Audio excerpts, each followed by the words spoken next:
Birthing a business and a baby inside of a global pandemic and then building it together. Today on the Pollinator podcast.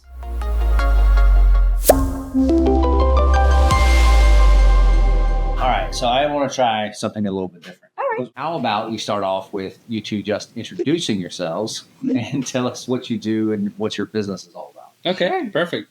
So I'm Gerry. And I'm Kimberly. And we are insurance agents. We personalize or we specialize in personal insurance. So we can insure anything that you own personally, homes, cars, boats, investment properties. That's what we do and specialize in. All right. And y'all run this agency together, right? Yes, sir. I know we met through a mutual connection through Miss Esquire. And so when we've been able to meet face-to-face as well as on Zoom, which was great. I was so glad to see you at the Orlando chapter meeting last month. So tell us a little bit about first how the two of you met. So we met back when we were teenagers at our local church. We dated for 4 years. He proposed, and this year we make 10 years married. Well, congratulations on 10 years. Thank you. All right, so like high school sweethearts then. Or Sort of. Kind of, yeah. We just didn't go to the same high school. But Right. we were very local, yes. which high schools did you go to? So like I went to American. And I went to Miami Lakes Tech. And we're not like rival schools because her school is like a nerdy school. So they don't have like a sports team or anything like Okay. that. But we had, coincidentally, we had a lot of mutual friends together. Mm-hmm. And I don't know how we never had met each other, but we met at church and we saw each other and we were like, well, I was very much interested and it took some convincing. But that's how we started. Yeah. Your very first sales job, like so many guys. You know, I'm going to be mentioning that a lot in this podcast. But yeah, she's always been my hardest sale. But I close her every time. I don't think everybody's as dirty-minded as you are. But anyway, y'all didn't start off in the business together. You've just been married for 10 years. How long have y'all been running the business together now? So we've been running the business together for 4 years. We actually had two totally separate corporate jobs. Yes. I thought I wanted to be in healthcare. Kimberly was in banking for a long time. I had the opportunity to work for a small family insurance agency and love the atmosphere, love the idea of it. We actually still work with them together. She's a part of Miss Esquire. We do a lot of things together. But it was actually her and her family that they hired me. They said, hey, we're going to fire you in 4 years from now. And you're going to open up your own insurance agency. So I thought that wasn't going to happen. 4 years later, they actually ended up selling the business and kind of retiring for a little bit. And that prompted us. I was like, hey, they held up their end of the bargain. So I got to do mine. So we started with a different captive insurance company.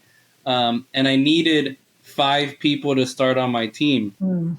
And at first, I had 4. And at first, we had planned like, hey, we can afford all of our bills with just Kimberly's salary. That's the smart way to do it. But now needing that one extra person, I convinced her and I said, hey, if we're going to do it, excuse my French, but we're going to go balls to the walls here. And we're gonna both work on this together. And since then, we've worked together the last, I think in total it's like 6 years. 5, 6. Yeah, 6 years that we've been working together. Yeah. So what was that conversation like to come to her saying, okay, we originally decided on this, Yeah. but now we need to change and I need you to quit the stable, safe, secure job and come do this with me. Yeah, it was a slow thing. It was like I think over like 2 or 3 Subliminal months. messaging first. It was like, It was, sending the DMs like, oh, support and doing this together, all that. And then eventually it was just, hey, I really believe like if we're gonna do this now, we're young, our bills weren't high. We didn't have a kid. It was like, I mean, we're in America. Like, if something happens, we can just start over and reinvent. Like, where else in the world can you do this? So, even though that took a lot of convincing, and it was like, leave this stable job. I also, coincidentally, everything planned out for me perfectly. Like she was passed over on a promotion. Like I was able to like use all the negative things happening in corporate to sell her on, hey, you'll never have to ask for a day off, or you'll never work weekends ever again, and all this back and forth that I can use the negative parts of corporate to sell her on being a business owner and never working weekends again. A little bit. I was going to say, I'm like, I wonder how long did you hold up that part there? So another complaint to the sales department. Yeah. Unmet expectations. Right. So how long was that? How long was that sales cycle to like convince you? Convince me? Yeah. So he brought up the idea in 2019, like at the beginning of 2019. We took a trip. It was what, June-ish of 2019 that we went to Chicago. And then that's when he like really like, he was just like, look, this will be like my last vacation. Like I'm literally going to be opening up a business. Like this will be the decision. Like now you need to make a decision and like really like join me. And I need you to like truly be that partner that I need you to be, not just in life, but in business as well. So we had like one last trip of, okay, you know, paid bills. Everything was nice and luxury and all of that. And then we're just like, okay, like it's one of those things that we said like for life, this is going to be my partner. This is who I'm going to rely on. So now he needed that from me as well. And it was a hard decision to make, but at the same time, I had peace in my heart that it was going to be okay, that we were going to be able to do this. Yeah. So, and then, so then you started the actual business in 2019 or in 2020? Yeah, no. So we started it in September of 2019, right? With the captive, with the other insurance companies. Just for other people that may not get the insurance industry, can you explain the difference between a captive versus a non-captive? Sure. Yeah. So captive means you only represent one company, right? So it's just one big nationwide company that everybody knows. They're not. You're going to have a State Farm office, or I can Yeah. say it, right? Like an Allstate office or a Geico or whatever. Exactly. So what happens is we open it up in September of 2019. January comes around and this word called COVID is in the news, right? I wanted to be in healthcare. My sister's a nurse. We both were like, this is just a cold. It's totally going to blow over. Like the news is really like overdoing this one. And then in February, or at the end of January, February, everybody's in lockdown. It's going to be 6 weeks. The panic starts to happen because really lockdown happened in March. Yeah. Lockdown happened in March. Right, but the panic started to affect us. Exactly. In February. We had clients that they were canceling their car insurance because they were like, we don't know when we're going to drive again. You know, like just crazy stuff. Yeah. Wow. So really affected the business, definitely affected us. We had to let go of some team members. Yes. Towards the end, there were some team members that asked us to leave because they were like, hey, the government's going to pay me to not work. Why not do that? Yeah. So it's like after paying them and after doing all we could to help them, it's like they, some of them just left for those reasons. So Correct. It was a really hard time. That was the hardest time in business and in our marriage. And we find out that we're pregnant. Yeah, through all of this in that time. Oh, wow. happening. So it was a lot, which is, go ahead, keep going. Yeah, so it was a lot to handle because financially, like we had invested so much money into the business that now was shrinking and on the verge of collapsing. Right. We find out we're pregnant. We decide to make some moves, and we're like, hey, instead of us paying that our bills, let's rent out the house and and move in. We're Hispanic, right? And my in-laws are Colombian, and they're like, oh my gosh, come live with us. So excited. They were very. We all in one house. This is great. Exactly. We were like, oh so my we were gosh. like, okay, like we do need the help. Yeah. So we made all those decisions literally within a week. We said on Monday. Monday, I told Kimberly, I said, I really don't know how we're gonna pay all the bills. Friday, we had the house rented out. We moved out, and that Saturday we find out Kimberly's pregnant. Wow. Yeah. So your mom must have been like super excited, like it was meant to be. Yes. It was good. It was- Did you get the grandchild?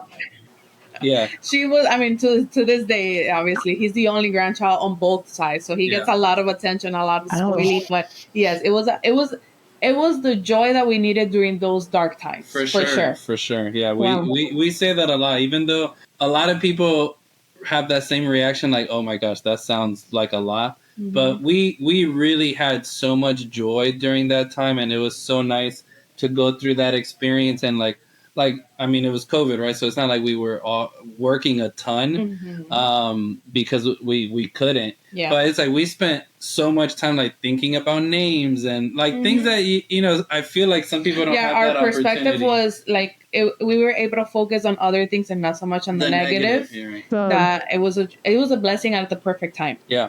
Where's your office at? Plantation. Okay, so Plantation. So it Broward. didn't- yeah, in Broward. So things opened up. You know, For sure. obviously a lot sooner So- than other parts of the country. Maybe a little slower in Broward. Right. Right. So what ends up happening is we end up selling that agency at a loss, but we were able to sell it. Right. In that opportunity, I actually meet the team at John Galt through LinkedIn and a mutual connection and all that stuff. And I sit down with them and I said, hey, I guess I really don't know how to run an agency, but I'm really good at selling insurance. And like, if you give me an opportunity, I'll take it. They gave us the opportunity. You know, in that time, Max was born in October of 2020. I started work pretty much like around that time, but I could finally give full time of myself in January of 2021. Like that's what we call our official start date. 8 months later, Kimberly joined me back after staying home with Max. Correct. And I mean, the rest is history from there. We've been with John Galt for the last 4 years. Super successful and super thankful for the opportunity that they gave us. And we built our agency from scratch to where we are now. Yeah. Where are you now? So we do like books. So it's called a book of business, right? Your agency. So we literally want zero client, zero premium. So now at the end of the year, we should be close to about 1,000 clients and about $5 million in book of business. Yeah. That's fantastic. Yeah. Congratulations. Yeah. That's amazing. So what are some of the biggest misconceptions that people have about insurance and personal lines and things that are out there? I know this isn't related to the relationship so much, but no, I got you. So, you know, we hear a lot insurance is a scam and, you know, they never pay and all that stuff. You know, we're in Florida that there are always two sides of that story. Insurance is not a scam. It's a tool to be used, right? And one of the ways that people use it daily is the only reason why a bank lends you money to buy your house or to purchase a car is because you have the insurance to protect that asset. So that way everybody's financial interest is met and covered, right? So that is number one. Like, that's why I got into insurance, because I thought that was such a cool idea. Very nerdy, but a cool idea. And then from there we said, man, you know what? Insurance can be used to financially, you know, help people and say, hey, how can we protect these assets and make sure that we're financially good? That's our whole mission statement, is to help families financially succeed and protect them along the way. So it's not always a one size fits all. That's why, you know, we represent multiple companies, because our loyalty is to the client, not one individual company. And we just want to help you get there. And whatever that means for you. Some people are riskier than others. But we have products that from A to Z should help meet whatever your standards are and whatever bank or financial institution, you know, needs to be met. So is like home insurance the kind of your main focus that it's definitely our bread and butter. It's how we get a lot of our leads and stuff, and how we grow to help them. Most people start off with the home, and then from there we're able to help them look into the auto insurance. Usually we kind of It's a conversation. It's a conversation, and we stay there, because then as they grow as a couple, you know, now they've stayed in the house for 10 years, their income has changed, they have more assets, they have to protect things. We'll talk about umbrellas, or if they buy a boat or a golf cart, stuff like that. Investment properties. Yeah.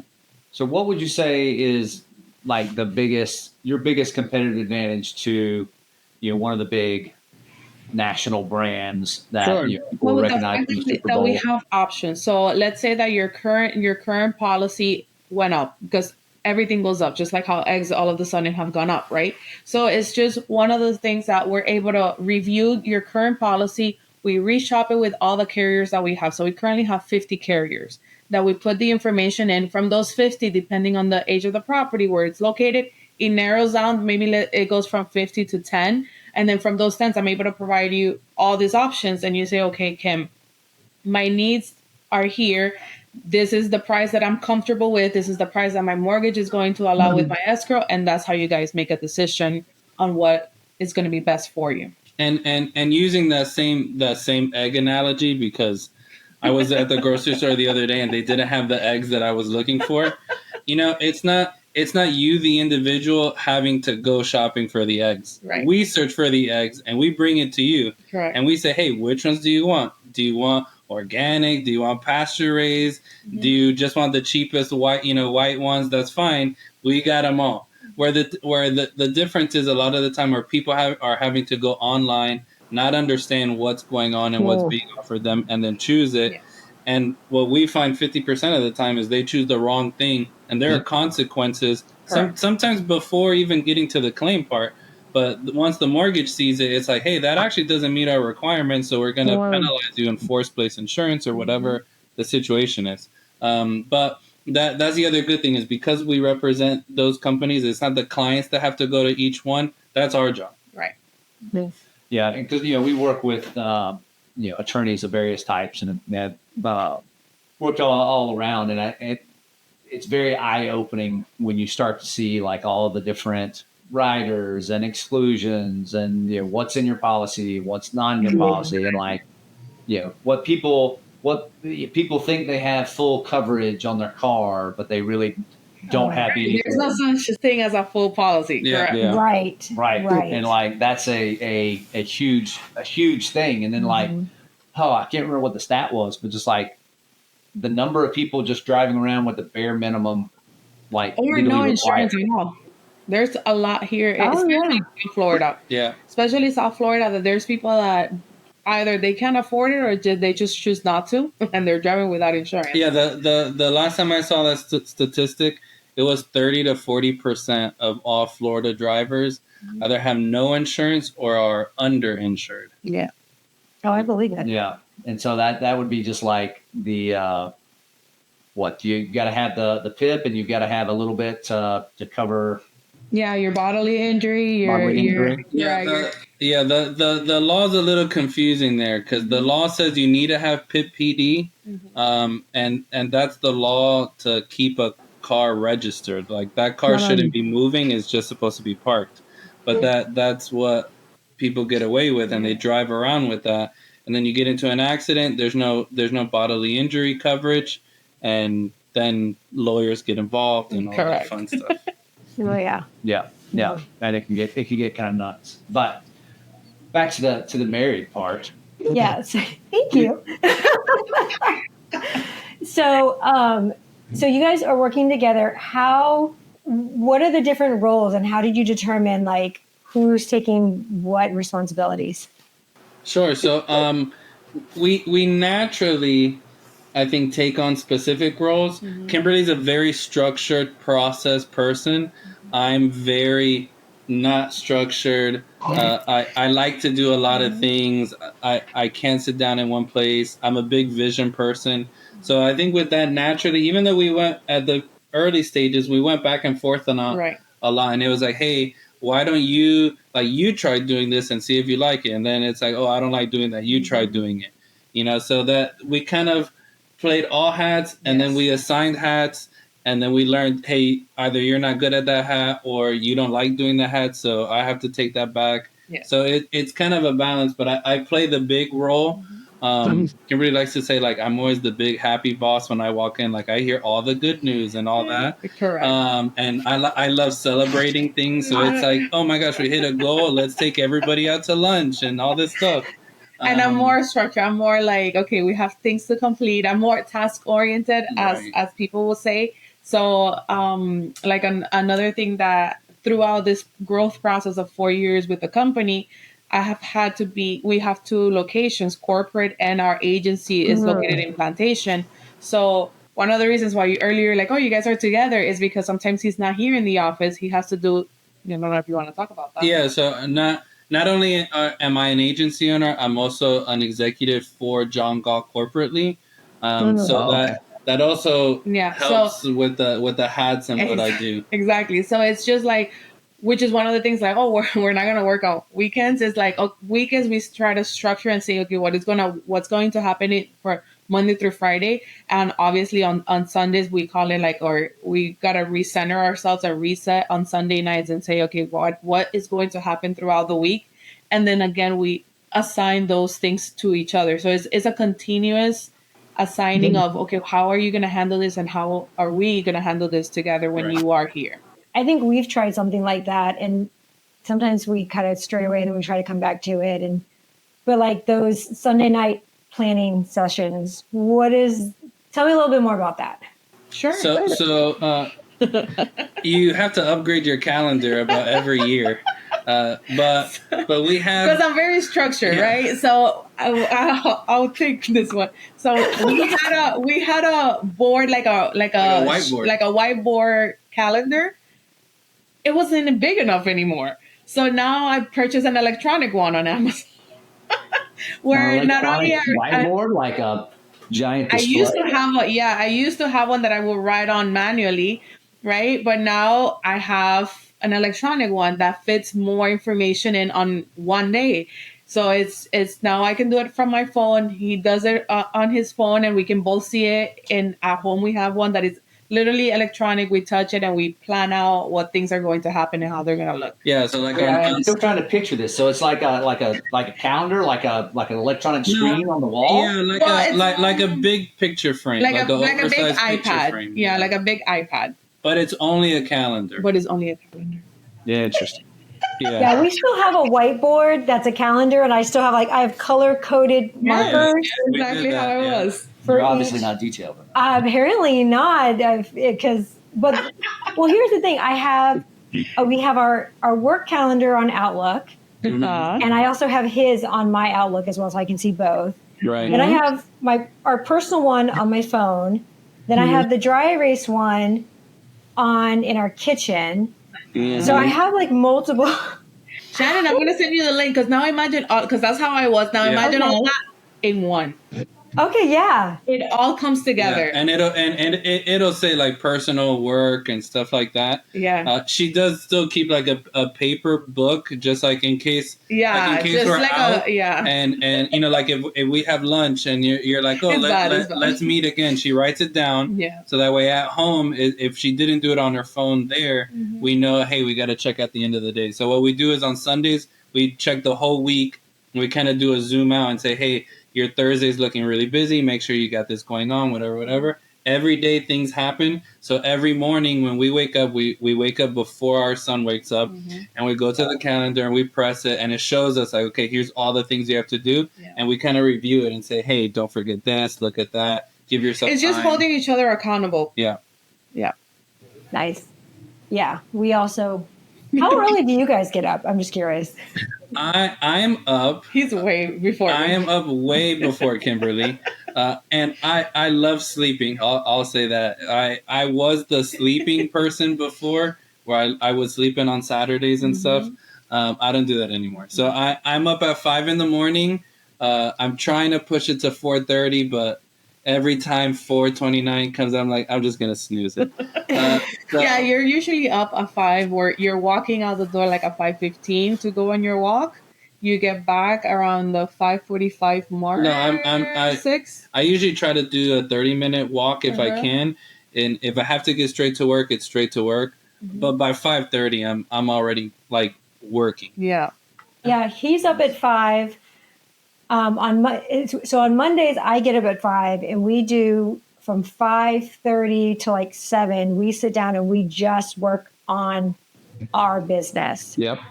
And then the kids get up My daughter gets up at 7. Our son gets up at 7:30. So then it's, making sure they're getting out the door on time. Pandemonium ensues. Yeah. So then everything has to stop. And then the rest of the week, I get up at 5:30. He still gets up at 5. But then Wednesdays, I get up at 4:30, and because I take a 5 a.m. hot yoga class. It's super. It's annoying for him because he's so used to it being the first one to wake up. So when my alarm goes off, he thinks it's his, and I have to be like, it's just me.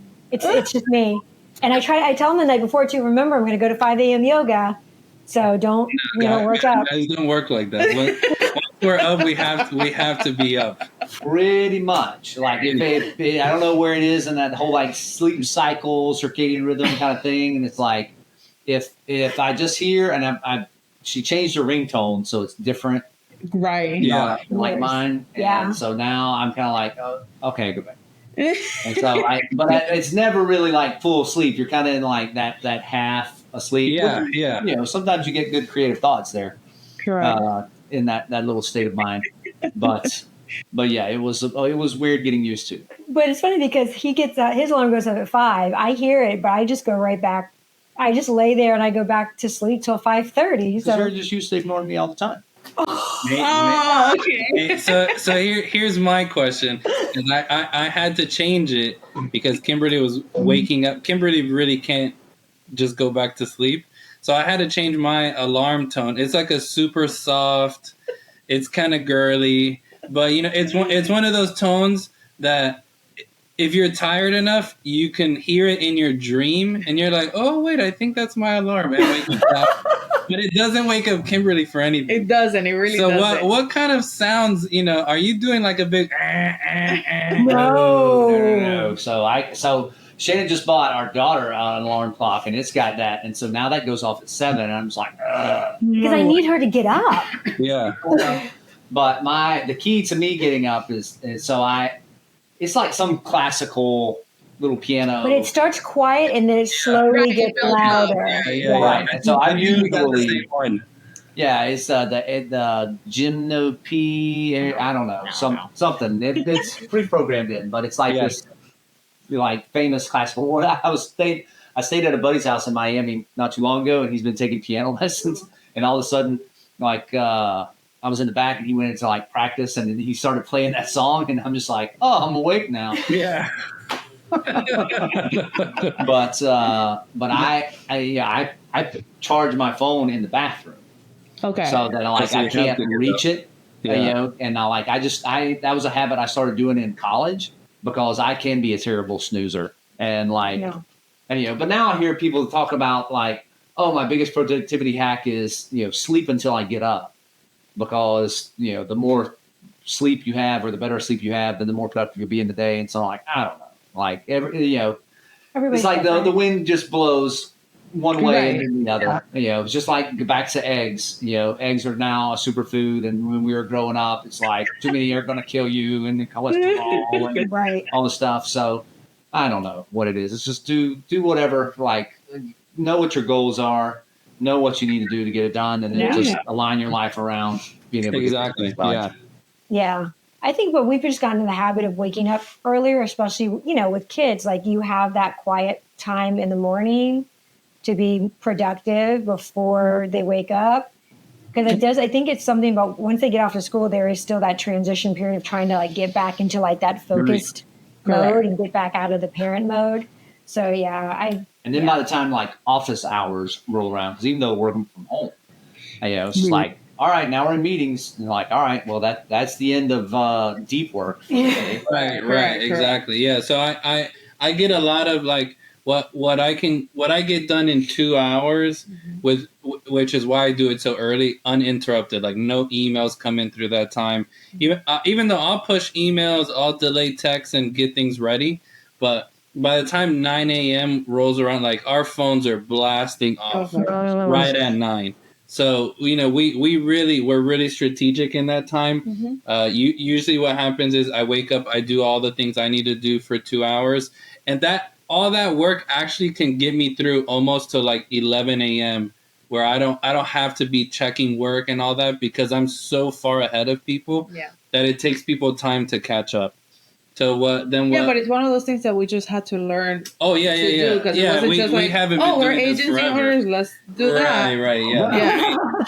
Yeah. Before it was like I would stay up till like 2 o'clock in the morning, working, and because it's way easier for me to stay up late than to wake up early. Yeah. But it just then I'm working and I'm not paying attention to my son and stuff like that. So we had to find that We balance. had to find, there was a period of time where we're just like, how is it that we're going to incorporate family time as well as being very productive in our business? Yeah. So we had to do those shifts so that way we could work out and So be better. what have you found? Because that's still, Right. I feel like we're pretty good about it, and we found a lot of those things. Like we don't, we work on the weekends when we have to Right. get it done, but that's Few and far certainly between. by, the kids get out of school at like 3, and so Shannon starts to ease out, and maybe here or there, but she's in charge of taking kids to the flag football or piano or that kind of stuff. All the Karate tonight. extracurriculars, all the extra, except for Boy Scouts. He handles Boy Scouts. Yeah, I handle Boy Scouts, and then we'll show up to the events and testings and recitals and things like that. To do, but then on the weekends, we pretty much just work on stuff around the house, because it gets very hostile if I'm like, Daddy's quiet in the office here. No, we had, so our son is 4, so it also it's a different dynamic than yours. So one of the things that I joke around is I say we literally have 2 babies. They're literally the same age. Our agency and him are literally hand in hand. So it's as he was growing up and we were noticing like, okay, we're getting also busier because we've grown at the same pace, is our main rule is the moment that the moment that he is in the car, the moment that Max is in the car, we are not business owners. We talk about family stuff. We talk about what are we going to be doing in the weekends and stuff like that. It's family time. As soon as he's in the car, when he's not in the car, then of course, like we talk about our business. We talk about what our meetings that we're going to be having and strategizing and all of that. During the weekend, because I am more of what you would consider like the 9 to 5, because I have to leave the office, go pick him up. So I'm a lot like Shannon in that regard. And then on the weekends, we plan out like Saturdays are 100% no work, 100% family, because we give him that undivided attention. Yeah. So like Saturday, whether them, to balance life, right? It's we'll clean, like we have our family like movie nights and stuff on Friday, just so we're like not doing anything, but we're together watching a movie. But that also gives us time to like pick up the house and make everything clean. So that way Saturday is like we wake up and we're out of the house all day. Yes. Whether it's going to the pool downstairs or planning something, going to the beach, but we're out and we're out of the house all day on purpose just to connect and bond, not at home, but making memories. We're really big on like making memories. So it's like, I'd rather buy less toys and do like, I don't know, do things out, making memories. We've always taken Max on vacations, even though sometimes it's like and they're weekend vacations. It's not like but what we took him early on flights and stuff like that, just to do those things, right? And get those memories made. So we try to balance. We work very hard and we do work a lot. But I heard somebody say it's like, hey, your kids don't need all your time all day, all week, right? Just hanging out, watching TV with them isn't making memory. Like they don't remember the dad and all the memories that they made watching TV. Sure, 1 or 2 episodes, yeah. But what they do remember is, hey, my dad worked really hard, but I remember when he came home late, he'd come into my room for 5 minutes and like we'd talk and catch up and he'd give me a hug and whatever every night before I went to sleep. And like that was more memorable than the dad who was there 3 hours watching TV and they ate dinner together every night and stuff like that. So the more meaningful stuff, like when we do it with intention. So it's, hey, memories are made and being intentional instead of just being present. Because there are times where like Mondays are definitely days like that we get home, everybody's tired, nobody wants to be with anybody. because he didn't want to go to school. We had a long day at work, and he wants to watch his TV. We want to watch our TV, Correct. and it's like everybody like kind of fends for themselves. We make dinner. Whenever you want to eat, you eat, and it's the most Mondays are like it's a the most different freestyle dynamic. days, Oh my yeah. gosh, yes. because yeah. then after that, it's we're very much like, hey, let's have dinner and all that. But Saturdays are the definitely going out days and Yeah. having fun. Have And you then- found a show that you enjoy watching with him, like Coco Like a Melon or Bluey or specific- something? No, we don't like any of the show. No, I'm just kidding. Not even Bluey? Oh my gosh, I cannot. She He cannot actually, stand you Bluey. actually like. I Bluey. laugh Really? so hard I watching can't. Bluey Bluey. got me in my feels a few times. I'm not gonna Don't lie. you My kids are think too old to watch it. they're- I've watched a few episodes by myself, and I was like, man. Yeah. No, so we have friends that their daughter's like she just turned 1, and they love Bluey, and like and I guess I don't watch it as often enough to see the like in the feelings one, but they'll come over to the house and be like, have you seen this Bluey episode? No, we're putting it on to watch it as parents. But yeah, I don't mind Bluey right now. Now he's in that boy stage Oh that my he god, does. everything Marvel. Yeah, he's From a lot of yeah. all the superheroes that Yeah. you can think of. His room is literally throws up and is Marvel. It's like Yeah. Marvel veggies, Marvel Yeah. everywhere. He's Yeah. he's into Sonic, like he's into cool things. Yeah, He just an adrenaline junkie. He's an adrenaline he is. junkie. He is. But he goes like Kimberly's very much this way. He goes like deep into something. The Oh my same gosh, movie yes. over and over. Oh, It's like you yeah. enjoy it one time, but now when you're reciting the lines, you're like, I'm kind of tired of watching this. Yes. Right. Right. So Well, our kid Eli was like that when he was younger. He was really into like some of these crazy like Tayo the bus. Remember that Tayo? It was this little like dear Lord. it PTSD. was this the talking buses. I don't know. It was like some Korean. Where was that It even on? was an Asian based. It was based in like an Asian country, but they had like the voiceovers, Oh, okay. and it was all these little talking buses. And he would sing on the YouTube or songs. Netflix or something. I don't remember. It was so long ago. He's 13 now. But yeah, he would get into certain shows, and it was just like nonstop. Yeah. Now that he's older, it's different. But yeah, Which I can appreciate Yes. that. But like the weird thing is like my daughter came home from staying with her grandma, and all of a sudden she got into the like Netflix of old episodes of NCIS. Oh, She's yeah, like 11, and I'm like, love it. when did you turn into a 55-year-old woman? Yeah. Like, She is obsessed. She made her own like case files, Oh and my she's like an investigator asking questions. She's got That's into cool, though. it. That's cool. Yeah. No, so we're not there yet, but Yeah. Kimberly cannot wait. I love. Yeah. I'm a like I love repeats. Like I can watch old shows on repeat Well, without yeah, an issue. and like TV, like you. Yeah, love yeah, I TV. love TV. So she's ready to watch Friends for the 10th millionth time. Like she's got she has shows lined up when he's ready to watch with him. Oh yeah. You made me watch all these Marvel shows. Now it's time Yeah. for you Yeah, to your watch. turn. Yes, I know. I tried introducing Lillian to Gilmore Girls. She's not ready. She was like, no, she's not ready yet. She's like, Mom. So I'm like, okay, let's give it a few more years. Maybe when she hit those teenage years, she'll really like. Exactly. She'll get into it. appreciate She's like, it. can we? No, I don't want to watch this. I'm like, dang it, not there yet. I'm not a big TV. I just watch.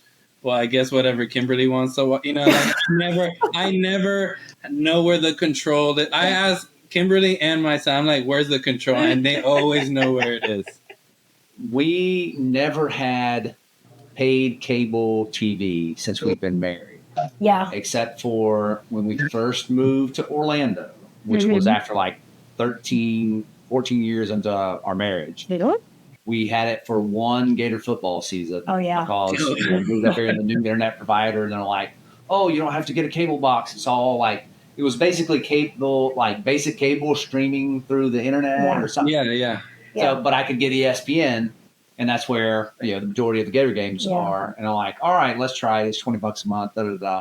And because I was always like, no, we don't need to pay extra money to have all this TV. We'll get rabbit ears or whatever and catch this. And then like Netflix started Well, making now there's shows. so many different platforms. Right. Right, and that was the whole thing. It's like, oh yeah, if you got like Netflix, I don't understand people paying $70 a month for cable. You just pay $11 for Netflix, and now it's like Now, right. Disney Plus and the Netflix and the Paramount and the Amazon, and they're like, oh, we're right back to where we started. Exactly. Yeah, we still don't have cable. We do have a lot of the platforms, platforms, but I mean we're not too bad. Like I know we have Prime, we have Netflix And Disney. and Disney. Yeah. And, That's what we have. Yeah. And then every once in a while, like Paramount will show back up for something. Right. Right. We'll do the thing where we're like, oh, we want to watch this. And so we'll get like the free 7 days and we'll binge it and then we'll shut it down. Yes. Yeah. Well, that's like there was like a specific thing that you have to watch. Like I'll do Paramount. Like the Olympics was on either Paramount or Peacock, and I got it just for that. Yeah, exactly. Sometimes for like a Dolphin game, I'm like,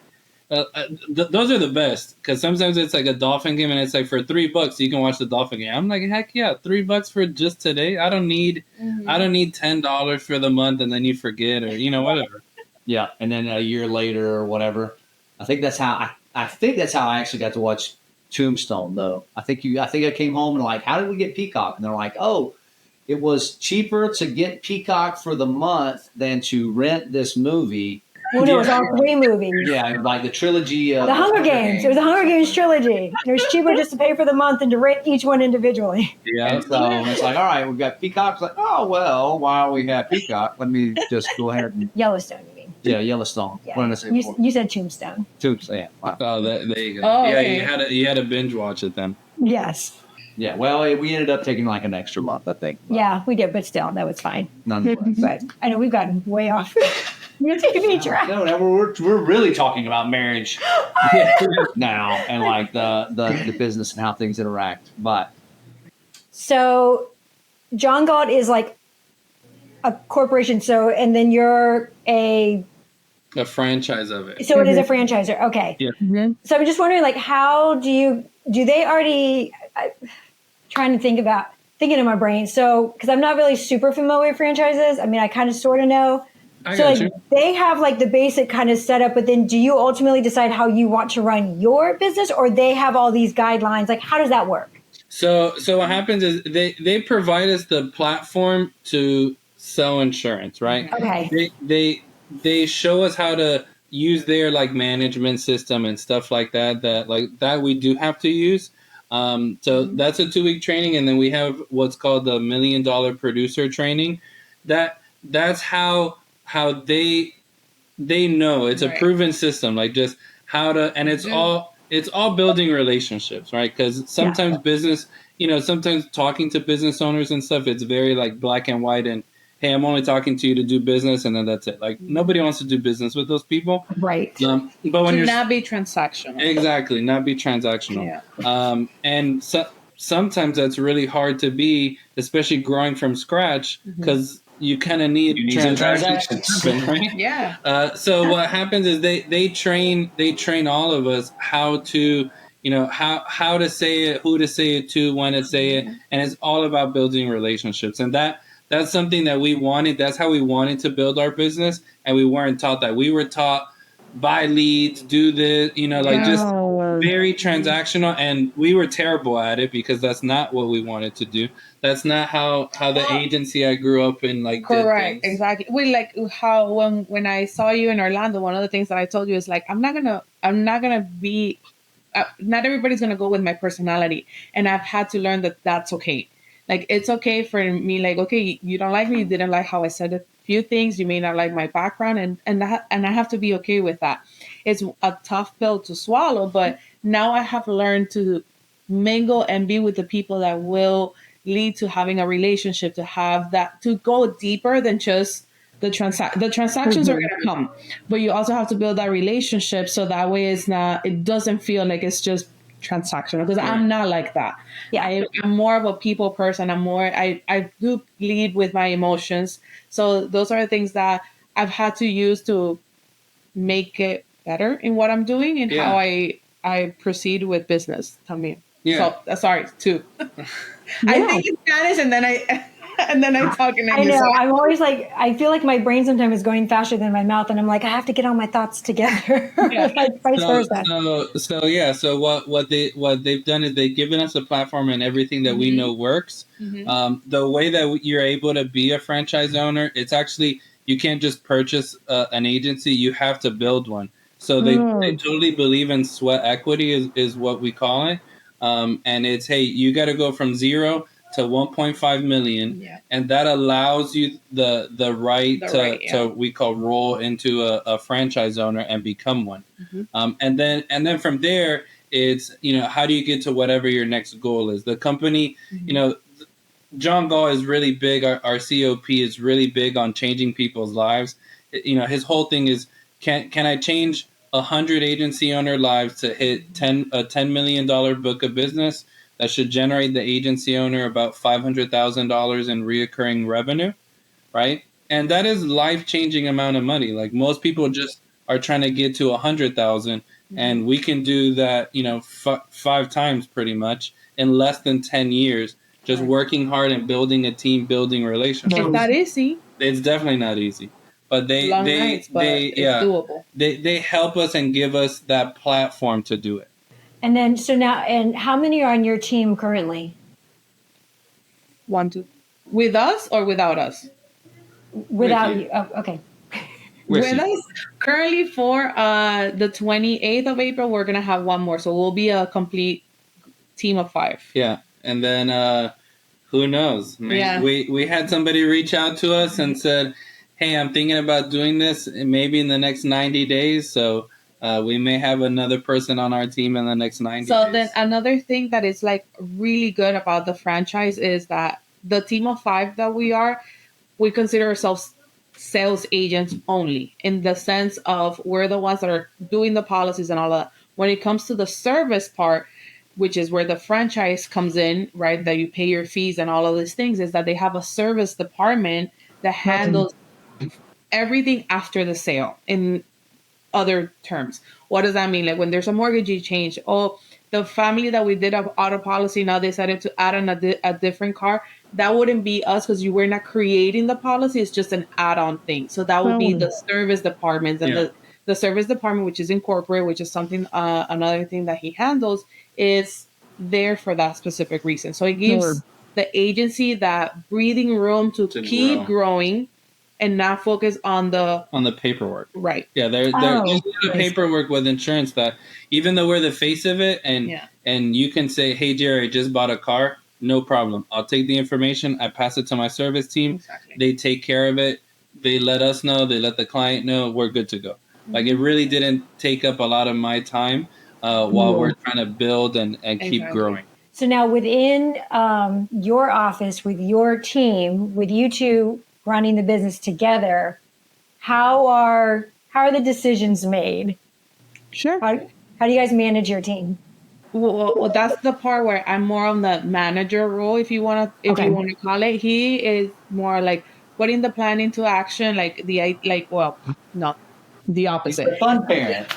Huh? Yeah, he is. He is the fun parent. He is like, okay, this is what I wanted to I'm be. actually and then always I'm like, the fun parent. Okay, well, then let's put it into motion type of thing. So, like that. Yeah. I'm the one that notices when things, what I consider when things are not starting to work, in the sense people are, I wouldn't call it a mistake, but when processes and stuff like that. When I see it when it starts going downhill, and then I tell him, okay, this is happening. We need to reset the team as well. Yeah. So come in and I need you not to be the fun Jerry. I need you to also lay down the law type of thing. Yeah. Part of my executive role, I've been able to manage, literally over 100 people that come in, new agents and stuff like that. So I went from never managing really people to I thought I could manage, because we owned another business that failed. So obviously I wasn't good at it. To now a crash course, here's a ton of people coming in that they're either going to make it or not make it, and all these different personalities and things that I had to learn.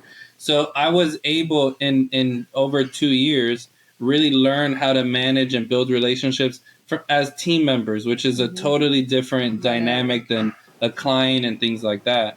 So what happens is I'm also, as part of being the fun parent, right, and coming in is sometimes Kimberly's here to notice the little things because I'm always in and out of the office. But she's able to notice these things that she can't always bring up because she's here every day and she's a part of the team, where it's like, hey, this has to get fixed.